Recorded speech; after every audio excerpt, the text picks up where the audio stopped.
دوړو جهانو سردار مبارک هجرت وکړه مدینه منوره ته. نو په مدینه منوره کې چې دا کم یهودو نو دا پلار په نیکه باندې نسلن بعد نسلن دا تاجرانو او په تجارت کې دا ډیر زیات تکړو ماهرانو. د مدینه منورې چې کمې منډې وې تجارتي په هغې منډو د دوی قبضه وه، کپړې به د دوی نه خلکو اخیستې، نور منډې د دوی وې. او اوس او حضرج هغوی خپل مابین کې ډیرو زیاتو جګړو والیو، جګړې به وي خپل مابین کې. یوه قلعه وه هغې ته ویل کېږي بوعاس.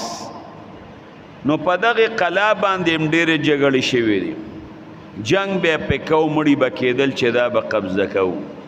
او چې پلار به مړ کېده نو زوی ته به یې وی چې بچې که د دې قلعه د راګیرولو د پاره تا کوشش ونه کو، په دې د قبضو عرضولو کوشش ونه کو، نو زما حق تا ته ما بخم ناغه ته نه ماف کوم. ګورې زوی به لګیو، زوی به نوسي ته ووی په هغې بوعاس قلعه باندې یو 120 سال خو په هغې جګړه شوې ده.